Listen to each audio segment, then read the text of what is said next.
Alrighty, welcome everyone to American Studies 201 and welcome to our very first lecture.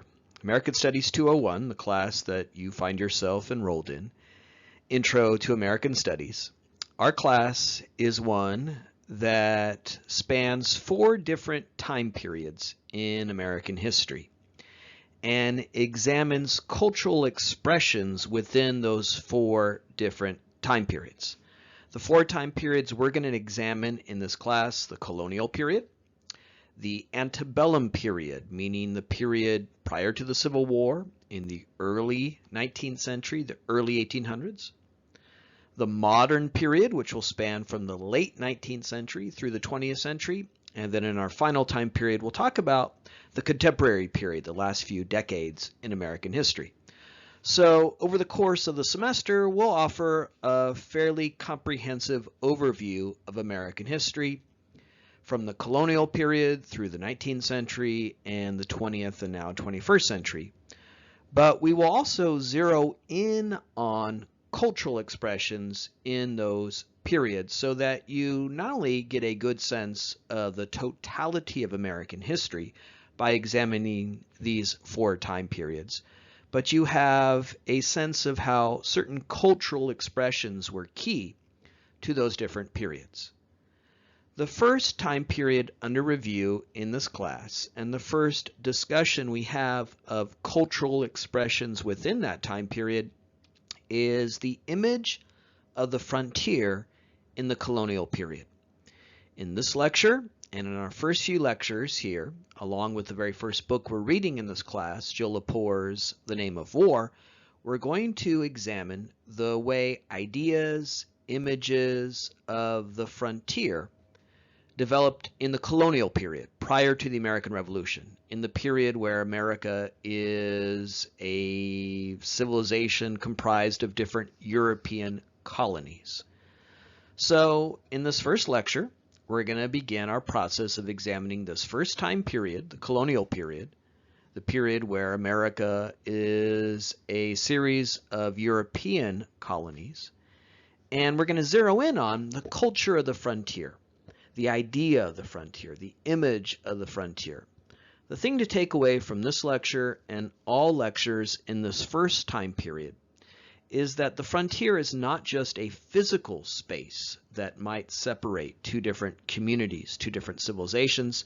It's an idea, it's an image, it's a cultural expression.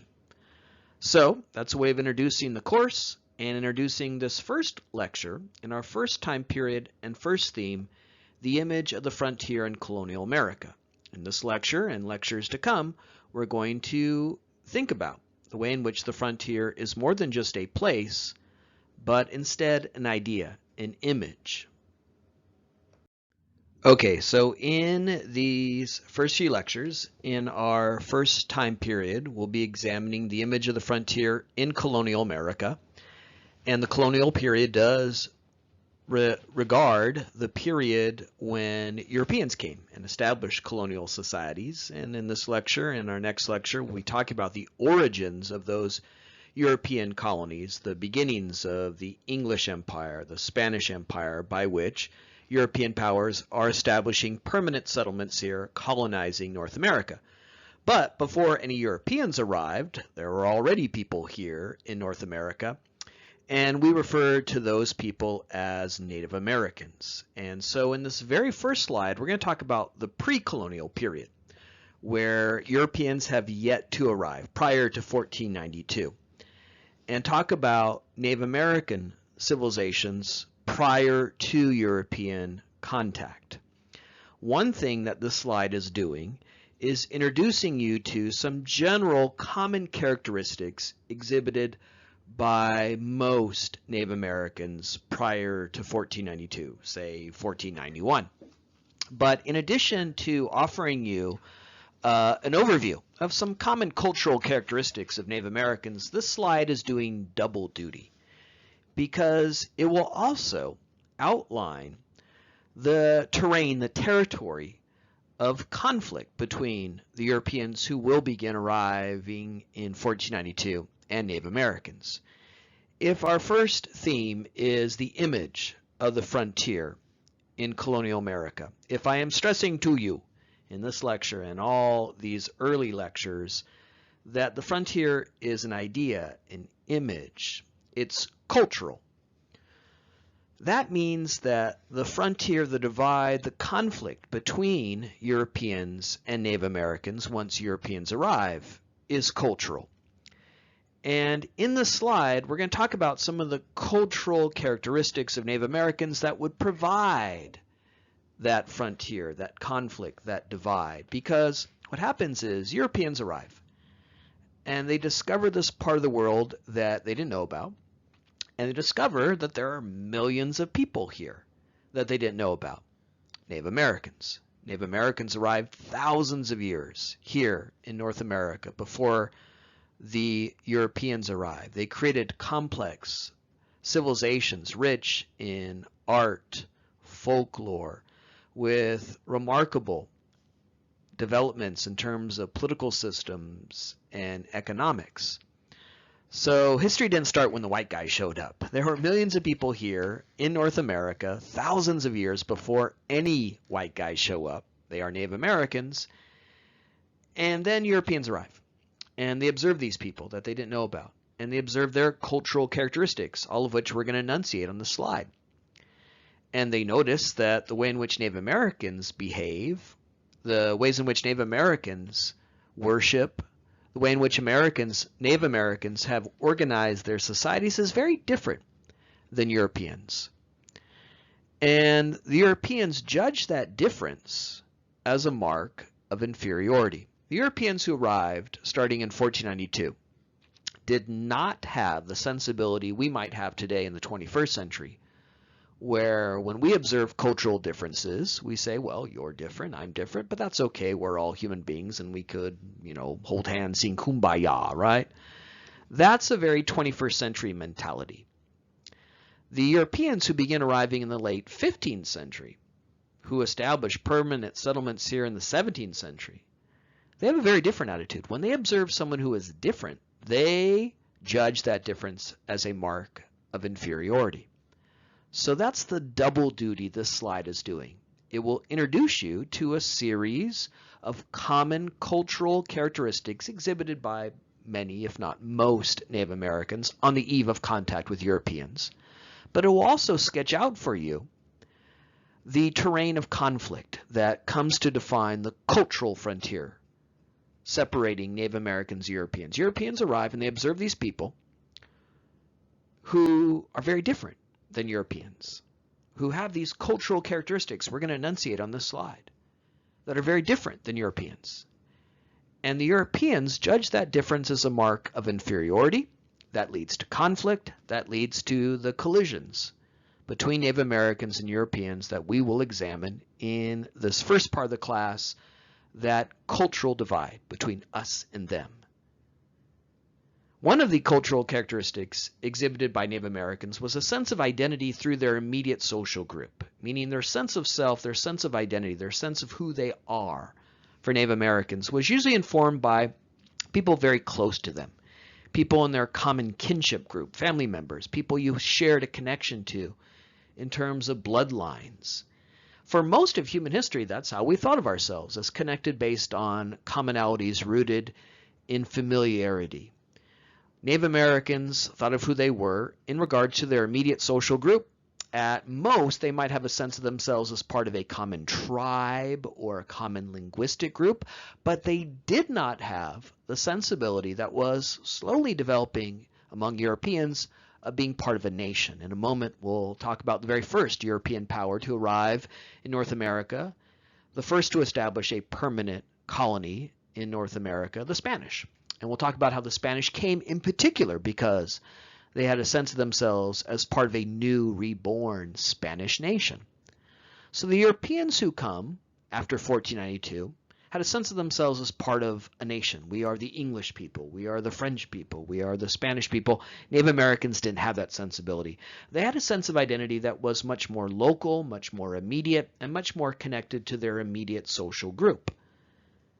And this brings us to the point I've been making in this slide. When Europeans arrive, And they discover these people, Native Americans, who have been living in the Americas for thousands of years and created these complex, rich civilizations. And they notice this characteristic, that their sense of identity comes from their immediate social group. They judge that difference as a marker of inferiority because they don't think of themselves as part of a nation. Europeans see that difference between themselves and Native Americans as a marker of inferiority, and that creates the cultural frontier, the cultural divide between us and them. You're so different from us. And that difference is a marker of inferiority, and that serves to justify conquest, wars of aggression, the physical frontier, the physical confrontation. But ultimately, that physical frontier between Native Americans and Europeans is first a cultural frontier, a sense of difference, and with it, the European mindset of inferiority. Another common cultural characteristic exhibited by most Native Americans on the eve of contact with Europeans concerned religiosity or spirituality. Native Americans exhibited a form of religion or spirituality known as animism. Animism is a religious belief practiced by human beings throughout history. It's still practiced by millions of people around the globe in the 21st century. And it is the idea that everything in the natural world is imbued, filled with a spiritual force. Animism is the idea that everything in the natural world is filled with a spiritual force. Rocks, rivers, the wind, birds. As human beings, we're part of nature. We're not above nature. We're not superior to nature. That tended to be a more European idea. Native Americans instead thought of themselves as part of that natural world. And because they are part of that natural world and immersed in that natural world that is so filled, imbued with spirits everywhere, you're surrounded by those spirits. You interact with them. So that was the spiritual system, the religious system of Native Americans, animism. The idea that everything in the natural world is filled with a spiritual force. And you, as part of that natural world, the human being, interact with all of these spirits that surround you. Because of this, Native Americans are sometimes described as polytheistic. You may have learned that. And that term really isn't applicable here. Polytheistic means one who worships many gods. And the term gods in English really isn't applicable. It's more accurate, albeit more cumbersome, to describe animism and the religiosity of Native Americans as one in which they believe that everything in nature is filled with a spiritual force. Well, that's very different than the religiosity of the Europeans who came after 1492. The Europeans who came were Christians, by and large. And they believe there's only one spirit, only one God who created the entire universe. They believe that their God is the one and only true God.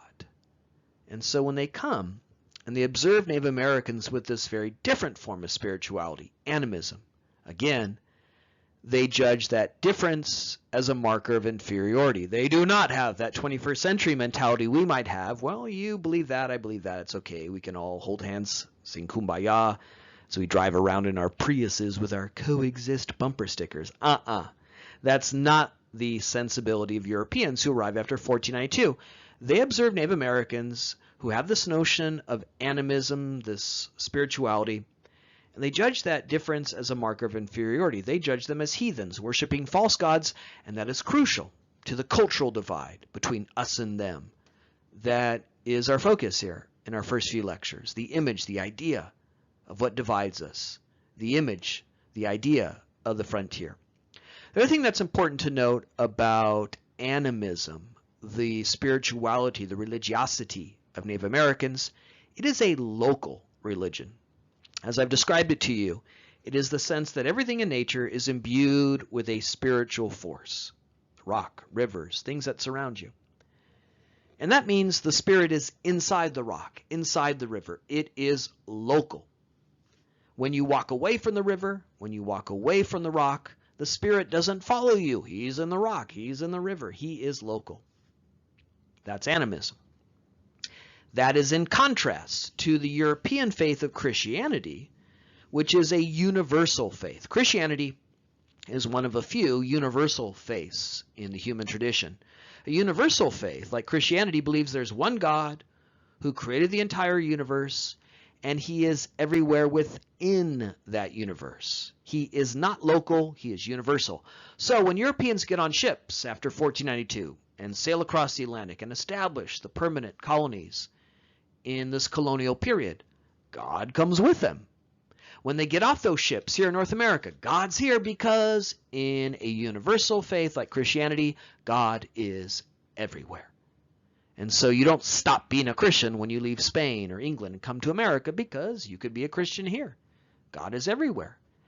Things get interesting, as we'll see in these lectures. Things lead to conflict, wars of aggression, dispossession of Native American land. Because the Europeans who arrive after 1492 have the idea, the sensibility that not only wherever you go in this universe you can be a Christian, because again, God is universal, God is everywhere. They instead believe that wherever you go in the universe, you must be a Christian. And so again, when they arrive and they see Native Americans running around with no clothes on, in their mind worshiping rocks and rivers, they come to the conclusion that they must be Christians. And that leads to the conflicts we will see. The Spanish, who we'll soon talk about in this first lecture, were deeply committed to that idea, that you must convert to our faith because it is the only faith. And that leads to conflicts. But those conflicts, the physical confrontations between Native Americans and Europeans, the wars of aggression, the dispossession, the enslavement, it's important to note that Europeans did not only enslave Africans, they also enslaved Native Americans. That enslavement, those wars of aggression, are all first supported by, undergirded, a cultural frontier, one that judges Native Americans to be inferior because of their lack of Christianity. They're very different spirituality. So again, here we have a common characteristic exhibited by Native Americans that helps to lead to a cultural division, and with it, the conflicts of the frontier in the colonial period. Here's another key common characteristic exhibited by most Native Americans in the pre-colonial period, before contact with Europeans, that will prove to be a major source of conflict between particularly the English and Native Americans. Most Native Americans did not have a sense of private ownership of land. Now, Native Americans had a sense of private property, something that was only yours, personal effects, religious or familial artifacts, clothing, things that were yours. But when it came to land, they did not have a sense of private ownership that was so important to Europeans, particularly the English, who we'll talk about in our next lecture. The English who came had the sense that owning land meant you were a civilized person, that owning land was a marker of being civilized. So when they come and they see Native Americans who don't have that sensibility, Native Americans did not have a sense of private ownership of land. They saw land as a communal resource. It didn't make sense to them, this idea that you could own the land, that a piece of paper of all things, a deed, could detail that you and only you own this parcel of land. That didn't make sense to Native Americans. How can you own the land? The land was here before me. It'll be here when I'm gone. If anything, I belong to the land rather than the land belong to me. But Europeans, particularly the English, who we'll talk about in our next lecture, were deeply invested in that idea, that private ownership of land is a marker of being civilized, that a civilized people own land and cultivate that land for their own individual, personal profit, that a piece of paper could indeed detail that you and only you own this piece of land. The Europeans, particularly the English, were deeply invested in that a civilized people own land and cultivate that land for their own personal profit. So when they arrive and they see these millions of people, Native Americans, who have a very different sensibility, they judge them as uncivilized. And that becomes the justification, as we'll see here, as you'll read in the Lepore book, for wars of aggression, enslavement of Native Americans, dispossession of their land, seizing that land. Europeans arrive, and they see these people who don't have a sense of private ownership of land, and they judge them as uncivilized and therefore fit for wars of aggression, fit for enslavement. The very physical confrontations of the frontier that, again, are all a function of, first, the cultural divisions between civilized and uncivilized. One more batch here of common characteristics exhibited by Native Americans in, say, 1491 that also will prove to be a source of conflict, cultural frontier divides between Europeans and Native Americans, and this concerns gender relations. Many Native American societies were matrilineal, meaning that you traced your family name and with it your identity through your mother's side. We here in the United States, owing to our European and English influence, tend to have a patrilineal society. When babies are born in this country, mostly, not always, they inherit their father's name. But why? It makes just as much sense for them to inherit their mother's name. And that's how Native Americans organized their societies. They were matrilineal. Well, Europeans discover these people, see that they organize their societies in that way, that they are matrilineal, and they judge them not just to be different, but to be uncivilized, backward, savage, and therefore fit for wars of aggression. Many Native American societies granted women a very prominent role in tribal affairs, in religious affairs. Many Native American women had a say in the affairs of a tribe, decisions about whether or not to move to a different part of the landscape or to go to war with another tribe. Many Native American women were in prominent roles within religious affairs. The Europeans who arrived after 1492 tended to have a patriarchal point of view, as we'll see in these early lectures, as you'll read about in the Lepore book, this idea that men and only men should be in charge.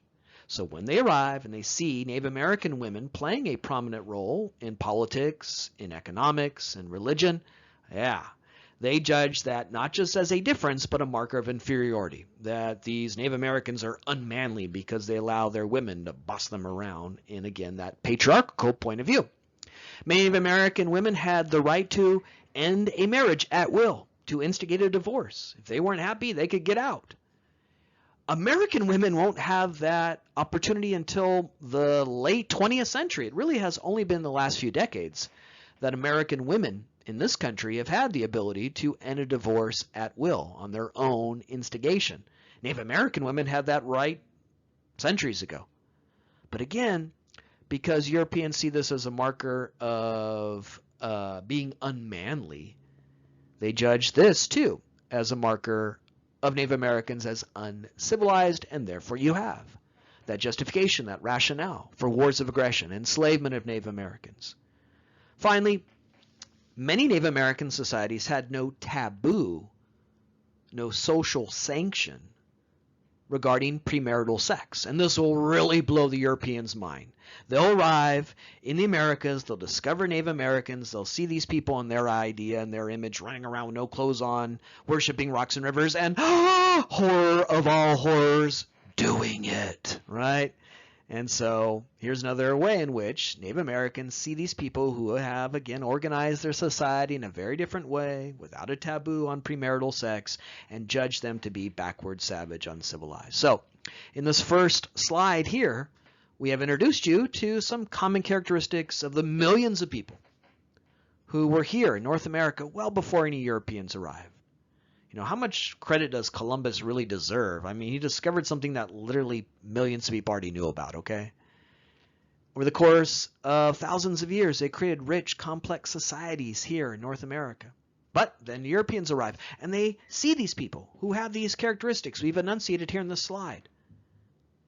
And they judge that difference, that these Native Americans were so different than Europeans in terms of religiosity, in terms of senses of private property, in terms of gender relations. And they judge that difference as a marker of inferiority, and that becomes the justification for what we will see in these first few lectures and in our first readings: wars of aggression, the physical conflicts of the frontier, enslavement of Native Americans, all undergirded by, first, these cultural divisions, the idea, the image of the frontier. Now, Europeans who arrive and encounter Native Americans tended to establish this very stark divide between us and them. That Native Americans, because of the differences, were uncivilized, in contradistinction to Europeans who saw themselves as the civilized people who worship Christ and allow men and only men to run their societies. So, as we'll talk about more in this slide, Europeans were deeply invested in an absolute divide between us and them, civilized and uncivilized in their notion. But that's not necessarily the case. We, thoughtful, observant, critical thinking human beings of the 21st century can say, wait a minute. Native Americans weren't so different than Europeans. These two groups aren't necessarily antithetical, opposed. Europeans believed in spirits. Europeans believed in all kinds of invisible forces that surround them. Any cursory knowledge of European folklore, say in the 16th, 17th century, reveals that. We know this even more so today because of all this crazy stuff you guys are into, Lord of the Rings and Hobbits and all this crap, right? We know that Europeans believed in fairies and sprites and trolls and hobbits. It's central to European folklore. And so there's a lot in common between Native Americans and Europeans. They both believed in invisible forces in the natural world that surround us. It is central to European folklore, thanks to, again, now Lord of the Rings, Game of Thrones, Minecraft, all this stuff you guys are into. You are keenly aware of that. But that's not how Europeans saw themselves. They didn't see a kinship, a connection between themselves and Native Americans. Instead, they develop a discourse of civilization.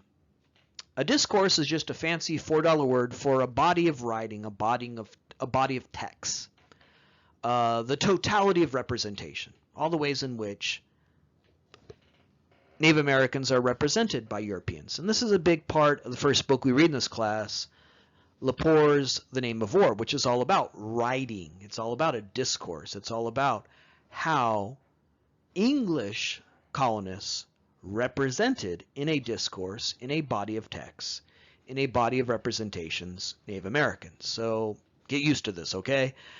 In this first theme, we're going to talk a lot about this idea of discourse, but don't be daunted, don't be thrown by this, right? It's just a fancy $4 word PhD types like me throw around for a bunch of books, basically. A body of representations, a body of texts. So Europeans arrive and they start to describe Native Americans. They were really interested in Native Americans. They had no knowledge of them prior to 1492. And they wrote about them. And as we'll read about in the Lepore book, people were really interested in learning more about Native Americans and reading about them. There were many Europeans who said, tell us about them. Who are these people, right? So as a result of this, a lot of writing, a great deal of discourse. And in that discourse, Europeans stress not a commonality, not a kinship between themselves and Native Americans, but an absolute divide. That's the cultural image. What's happening with this production of a discourse of civilization, with this body of text that's being created, is that they are creating what is our focus here in our first few lectures, this image, this idea expressed through writing of the frontier, an idea of an absolute divide that we describe here as the discourse of civilization. What did the discourse of civilization do? It created that cultural divide between us and them, civilized and uncivilized, where Europeans, rather than describe Native Americans in a way that allows them to see commonality, kinship, they instead write about, describe Native Americans as absolutely different than us. We are civilized, Europeans write, in this discourse of civilization, and they are uncivilized. That's the idea of the frontier. That's the creation of this cultural divide, manifest in writing. And ultimately what that does is create a discourse and argument that justifies wars of aggression. They're so different. They're so separate from us. We are civilized. They are uncivilized. That's what Europeans describe, write about. And that becomes this justification for all that we'll learn about in these lectures and read about in the Lepore book. Wars of aggression, dispossession of Native Americans, enslavement of Native Americans. The discourse of civilization hinged on religion. Native Americans were described as superstitious, heathens, worshiping false gods because the Europeans said there's only one God, a universal God, the God of the Bible, Christ. Native Americans were represented as uncivilized because they did not have that sense of private ownership of land.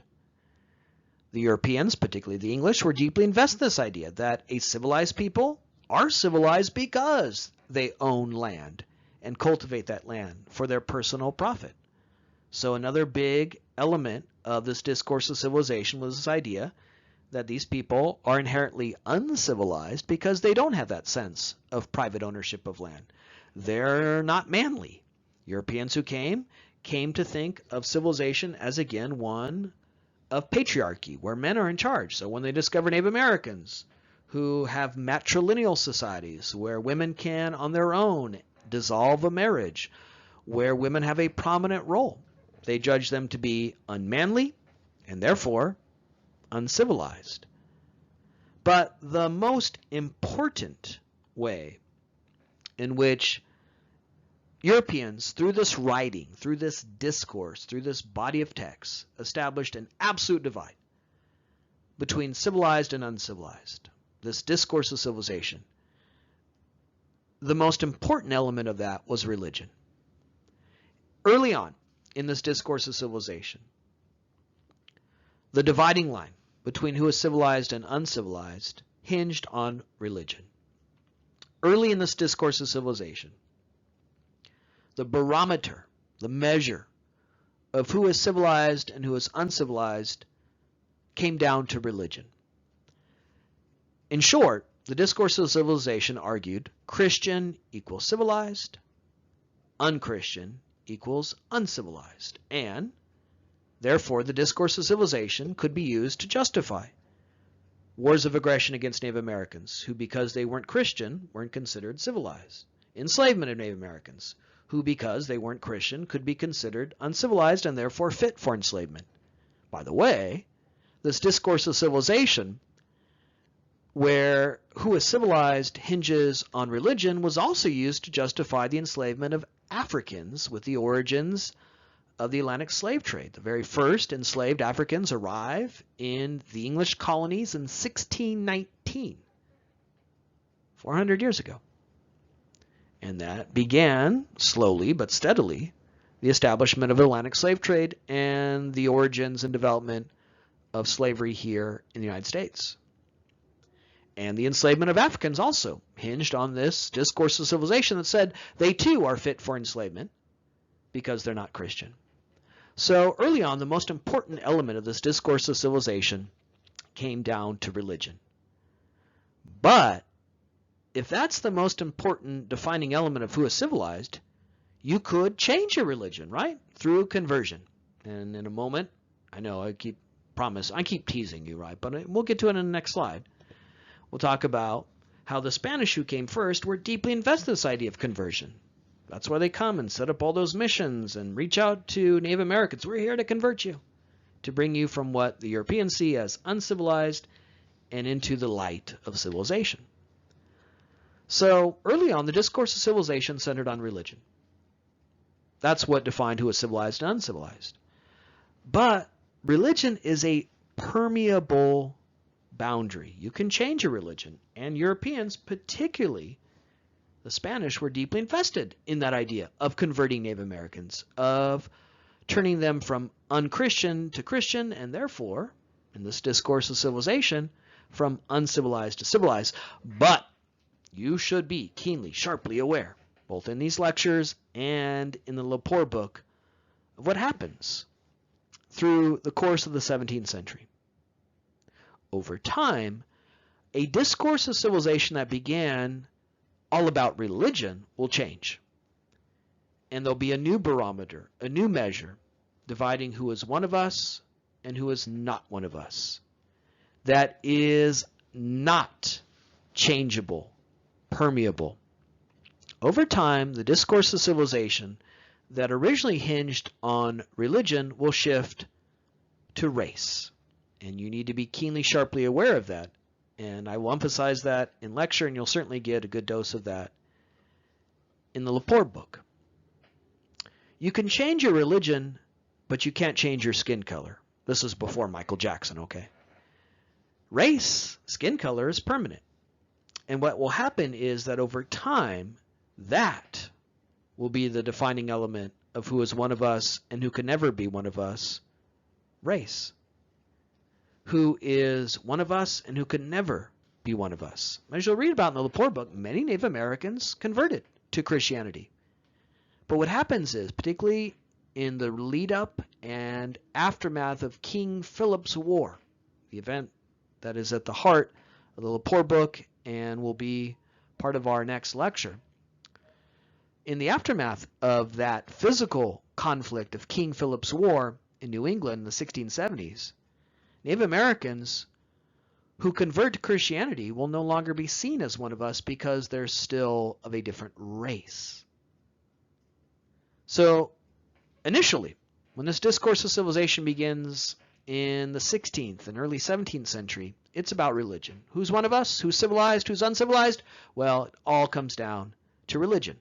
Again, you can distill the first iteration, the first version of this discourse of civilization as Christian equals civilized, unchristian equals uncivilized.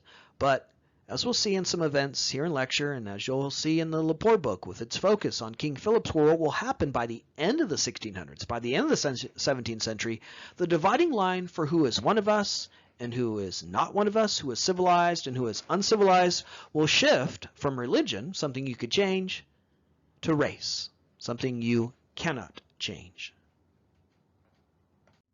Alrighty, let's wrap up this first lecture by introducing the very first European power to establish colonies here in North America, the Spanish. The Spanish would arrive in the late 1400s. Columbus was Italian, but he sailed for Spain, and establish eventually an empire that would stretch from the tip of Argentina, way down in South America, right through here in Alta California.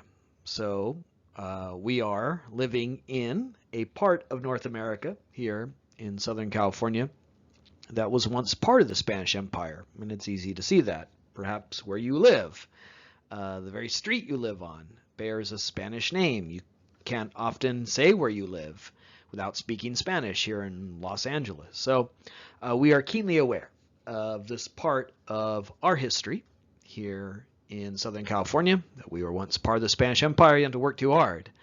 It's everywhere. So the Spanish would arrive in the early 16th century and establish an empire that eventually would span through South America, Central America, and into parts of North America, including here in Alta California. So we introduce the first European power to arrive, the Spanish.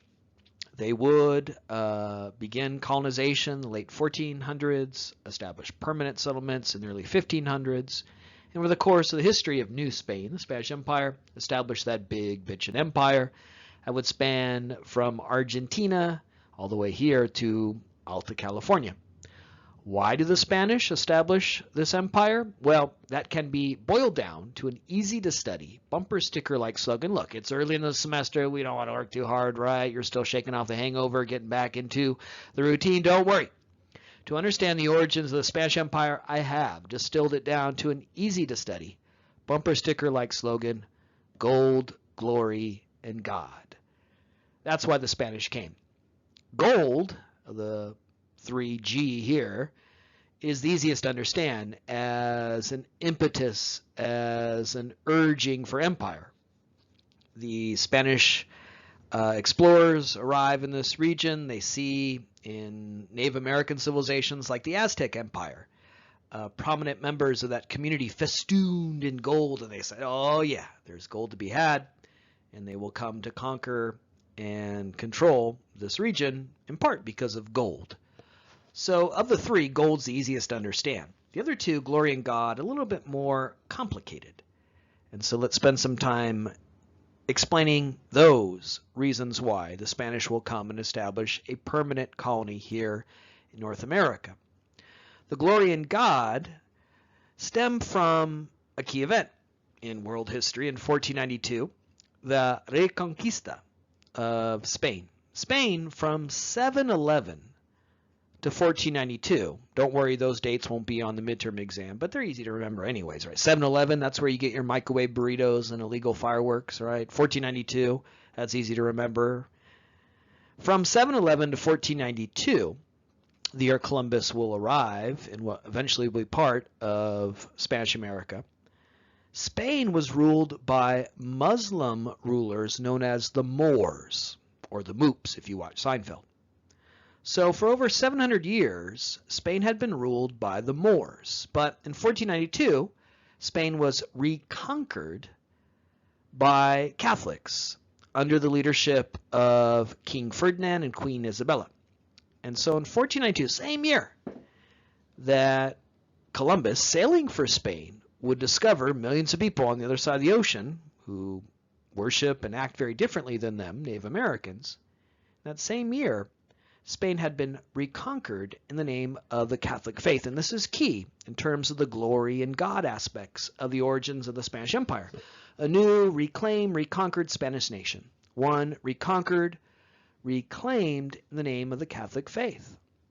And in the same year, the Spanish learned that there are millions of people, Native Americans, on the other side of the ocean that, in their mind, are worshiping rocks and rivers, running around with no clothes on, who are uncivilized. So that discourse of civilization we detailed in our first two slides activates here. Now, in this period, the real big boss in Europe was the Pope. You know, today we think of the Pope as that kindly guy with a big hat who waves at you, right? Well, the Pope in 1492 isn't some kindly old guy that waves at you. He's the biggest badass in Europe. He was the real power source in Europe. He had his own army. He was the richest guy in Europe by every measure. The Pope is the big boss in Europe. And one of the powers he had in the late 15th century and periods like 1492 was to recognize the legitimate ruler of the nations of Europe. He had the power to designate who was the legitimate ruler of Spain, Germany, England, France. In fact, one of the privileges and powers that the Pope had was to literally put the crown on the heads of these kings, saying, "This is my guy." And this is key here because there was a new king and queen in Spain in 1492, the year of La Reconquista. And they wanted the Pope, they needed the Pope to recognize them as the legitimate ruler of Spain as they reconquered Spain in 1492.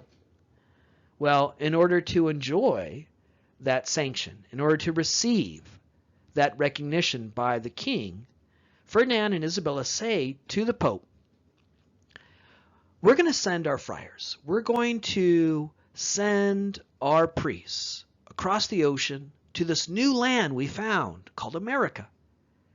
And we're going to convert the Native Americans there. So here we have the glory in God aspects of gold, glory in God, this bumper sticker like slogan we're using to describe the origins of the Spanish Empire. A new Spanish nation reconquered in 1492 in the name of the Catholic faith. A need, therefore, for the new king and queen in Spain, Ferdinand and Isabella, to receive the sanction, receive the legitimacy that came from the Pope, the big boss in Europe, the guy who has the power to declare who is the legitimate sovereigns, legitimate kings and queens of Europe. Put the crown on your head. In order to get that recognition, in order to get that sanction, Ferdinand and Isabella say, we're going to, in the name of the Catholic faith, send our friars, send our conquistadors. We're going to go and conquer this new land of America in the name of the Catholic faith. And we're going to convert these people we see as unchristian and uncivilized into what we see as the one and true faith. Point here is that from the very beginning of the Spanish Empire, it was all about converting Native Americans. It was all about this idea that there are these people on the other side of the ocean who don't know the one true faith, and we're going to convert them. So here we have glory and God. The Pope was such a powerful figure in this period that in 1493, the year after Columbus's discovery of, again, something millions of people already knew about, and the Reconquista, in 1493, he signed the Treaty of Tordesillas. The Pope pulled out in this Treaty of Tordesillas a crude, primitive map of what was charted at that point by Spanish and Portuguese explorers. Took this crude map of America at that point, what was known in 1493, and he drew a line right down the middle. And he said to one Catholic nation, Portugal, you get that half. And he said to another Catholic European nation, Spain, you get that half. And so the Pope had the power to send these European powers on this charge, on this duty, on this imperative of going and conquering those lands that he demarcated by drawing that line down the middle and converting the Native Americans there within. When he draws that line in the Treaty of Tordesillas down the map of America, and he says to these two Catholic European nations, you get that half, you get that half. When he says you get that half, it's clear what he wants you to do. Take it, control it, colonize it, and convert the people there within. That's why on the east coast of South America, the portion granted to the Portuguese in a country like Brazil, they speak Portuguese. And that's why on the west coast of South America, in countries like Colombia and Chile and Ecuador, they speak Spanish.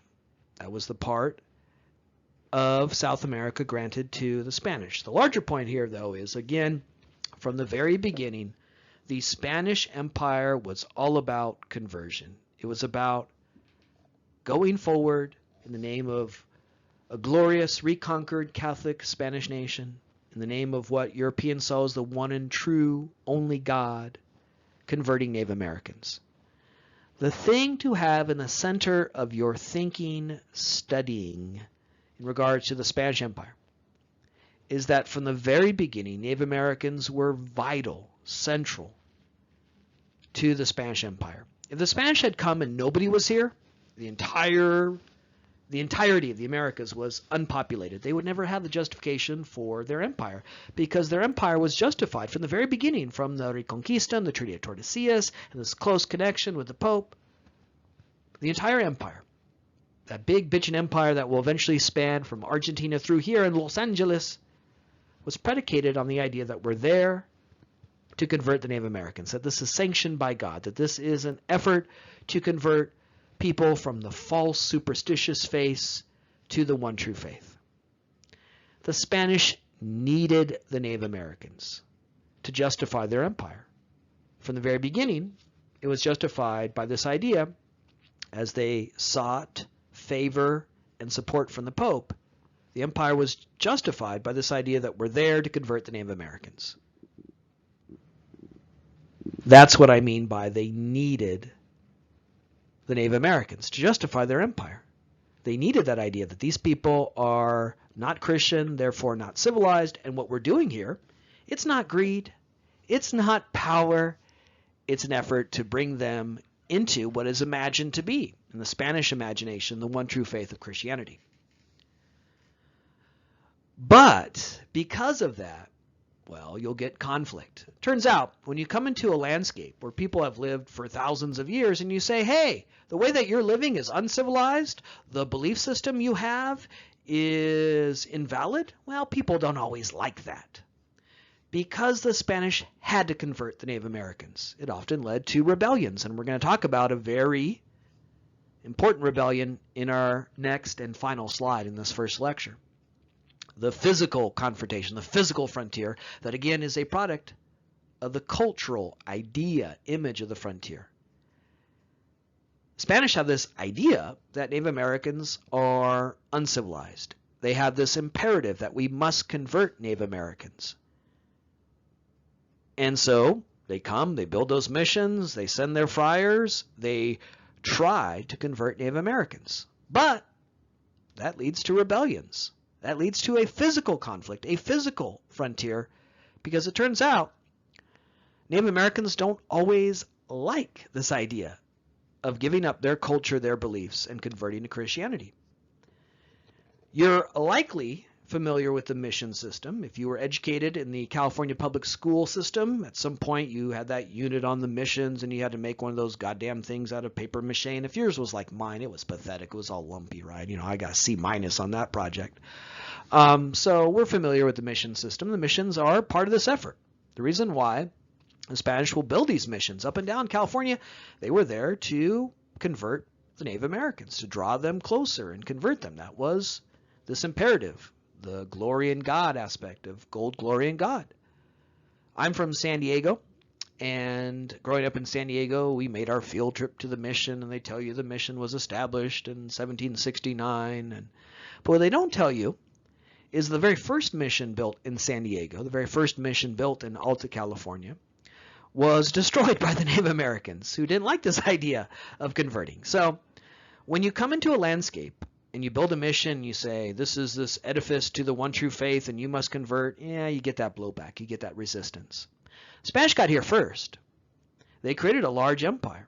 They colonized the very region we live in here today in Southern California. Wherever you are right now listening to this lecture, you live in a part of North America that was once colonized by the Spanish. But you will notice that despite that the Spanish got here first, despite that they created this big bitchin' empire, despite the fact that they colonized the very region you live in today, I'm lecturing to you today, and in all my lectures, in English. Because though the Spanish got here first, though they colonized the region we still live in today, though its influence is everywhere around us in our place names, in the mission system in which we teach our kids in 4th grade, the Spanish will not become the most powerful, populous, and profitable of these European efforts. It is the English who do so. It is the English who become the most powerful, populous, and profitable, and the seedbed of the American nation. That is our focus in American Studies 201. And the reasons for that will be clear. But we get an early indication of why it wasn't the Spanish because of this idea they had to convert Native Americans. It made the Spanish very vulnerable to rebellion, to blowback. And in a moment, we'll talk about a good concrete example of that, the physical confrontation, a rebellion in a part of the Spanish Empire that, again, comes out of the cultural frontier that we're describing in this lecture and in all these early lectures. But even when it went as the Spanish had hoped, even when Native Americans did not resist, they converted, it did not go necessarily as they hoped. You'll notice that on the slide I have the word conversions in quotation marks. And as a reader, when you see something in quotation marks, it means one of two things. Either it's a direct quote, like a quote you might see in a newspaper, or it's, as in this case, an urging to see what's within that quote ironically. Like on the side of the LAPD squad car, they had their motto, to protect and serve, in quotation marks, like they're being ironic, right? Well, that's the case here. I've got conversions in quotation marks because you should read it in an ironic way, in the sense that Native Americans sometimes converted, but when they converted, they often retained their own religious beliefs. They converted to Christianity, they were baptized, they adopted Spanish surnames like Garcia or Hernandez, but then they kept worshiping all their old gods because you can never have too many gods, right? You know, cover your ass, right? I'm going to add Christ, but I'm also going to keep all my other gods because you never know, right? And this would frustrate the Spanish. No, when you convert to Christianity, you stop worshiping all those other gods. You only worship our God. If you're a Catholic, you're likely familiar with the sacrament of confession. It's a vital part of the Catholic faith, where periodically you appear before a priest and you confess your sins. If you're not familiar with this, you should be, because it's awesome. With confession, you appear before the priest and you tell him all your sins, all the kinky shit you've been up to, okay? And then after listening to that, he does an awesome thing.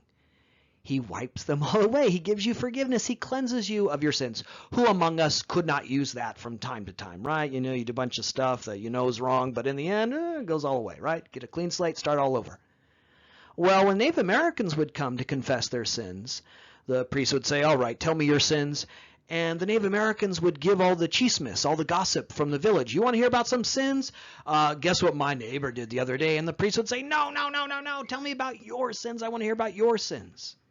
Our image of a Catholic priest from this time, say Father Unipero Serra, is a guy with a big bald spot on the top of his head. And that's because they were constantly pulling their hair out in frustration, because even when Native Americans converted, they didn't convert as the Spanish demanded.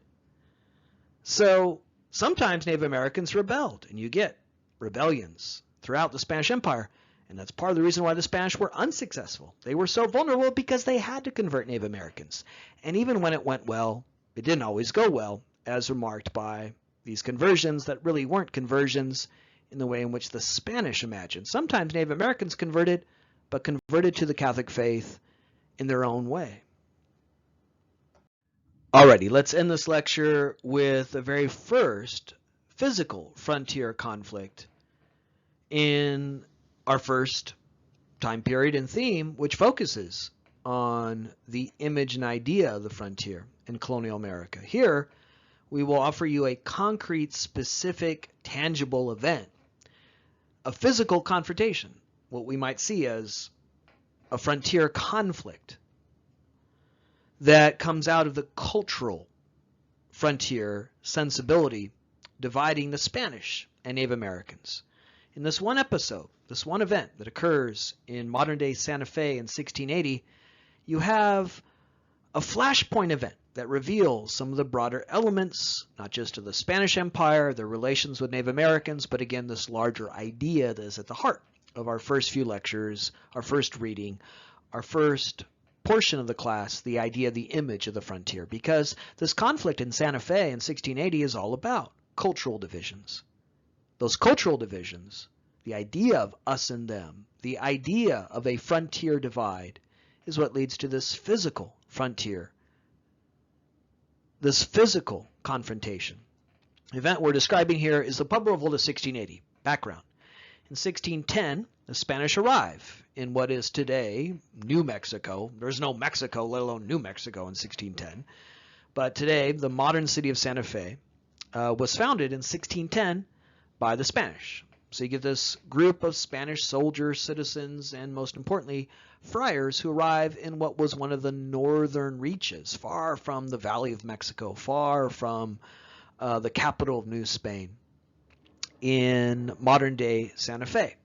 The Spanish came to convert the Native Americans. They saw the Pueblo Indians who had lived in this region for centuries as backward, savage, uncivilized, and they were there to convert them. But the Spanish who arrived were few in number compared to the Pueblo. There are far more Pueblo Indians than Spanish. So the Spanish were outnumbered, and as a result, they felt very vulnerable. They're there to convert Native Americans. They come in and say, look, we are the ambassadors of the one true faith. You guys are backward, savage, uncivilized, all those ideas we've been talking about here, and you got to convert to our religion. That's what I meant about how this event, the Pueblo Revolt of 1680, reveals so much about the Spanish Empire. Why are the Spanish in Santa Fe? There's no gold there. There's no silver there. They're there to convert the Native Americans. That's at the heart, the center of the Spanish Empire. They had to convert Native Americans. And so they arrive and say, look, you need to convert to our religion. You're backward, savage, uncivilized. But because the Spanish were so few in number, they feared rebellion. And so how do they do this? How are they able to convince the Pueblo Indians to jettison their religion, embrace Catholicism, accept the Spanish as the new controllers, colonizers of this region? Well, they use terrorism. They use violence, intimidation. They whip and beat the Pueblo Indians. When you have a small group who's outnumbered by a larger group, you got to scare that larger group into obedience. That's what terrorism, violence, intimidation are all about. They allow a small group to exact power over a larger group. And that's what the Spanish did. They beat and whipped the Pueblo Indians.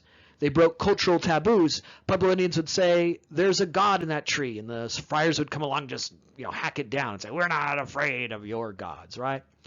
So the Spanish were outnumbered, and yet they had this imperative, this need to colonize Santa Fe and convert Native Americans because one more time, the Spanish had to convert them. That's why they're there. But because they were few in number, because they were therefore vulnerable and fearful, in order to get the Pueblo Indians in line, convert them, urge the Pueblo Indians to accept the Spanish as the now powers in the region, they used intimidation and violence. In 1675, the Spanish publicly whipped, and in doing so attempted to humiliate the leader of the Pueblo Indians, a man named Pope. Now I know, if you look at his name, it kind of looks like Pope, right? But please, on the midterm, do not tell me in 1675 the Spanish whipped the Pope. You know, that's some kinky S&M stuff for your own fantasies, right? Pope wasn't the Pope, he wasn't Catholic, he was the leader of the Pueblo Indians.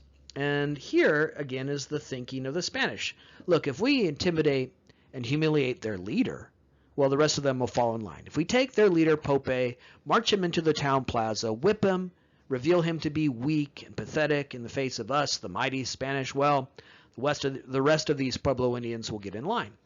And so they whip and humiliate Pope.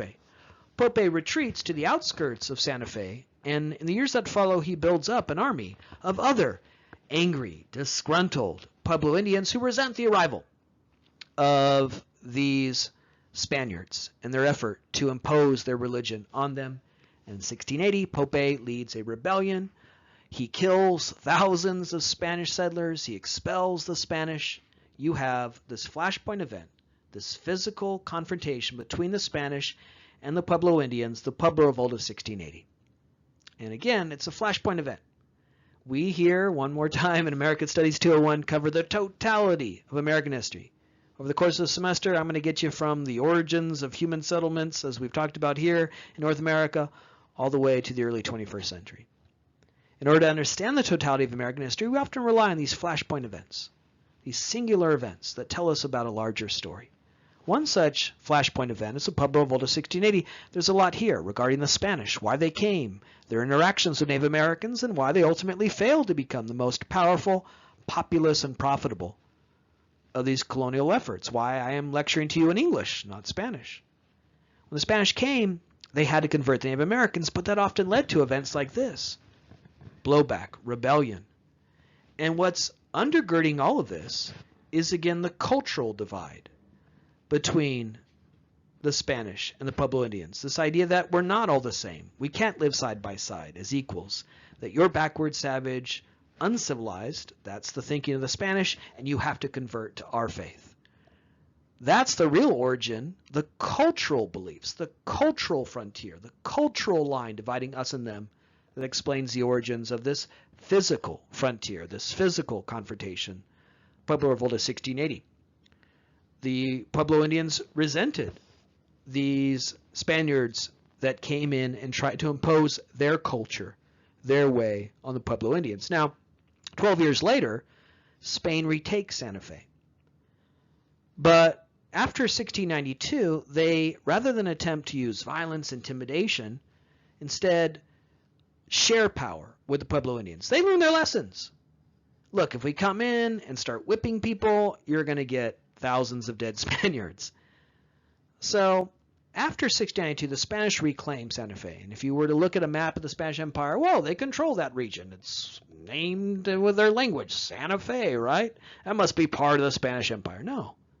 In reality, on the ground, they shared power.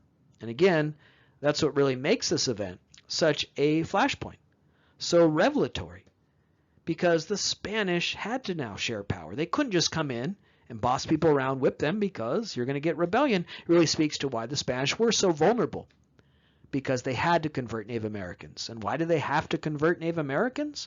Well, again, it was that discourse of civilization, that cultural divide between us and them, cultural divide between themselves and Native Americans. So this really is a flashpoint event that tells us a lot about the Spanish, their relations with Native Americans, as well as the key theme here in this lecture and all our early lectures, this idea of the frontier, more than just a physical space on a map, an idea, a cultural value expressed in writing in a discourse of civilization that argues that Native Americans are uncivilized, whereas Europeans, Spaniards, and others are civilized. So there's a lot here in this first physical frontier that tells us a lot about the big theme in this first part of the class, the cultural divide.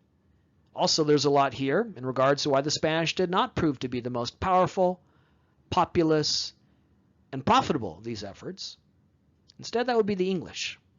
And in our next lecture, we'll talk about the origins of the English empire here in North America, their relations with Native Americans, and their cultural idea of a frontier.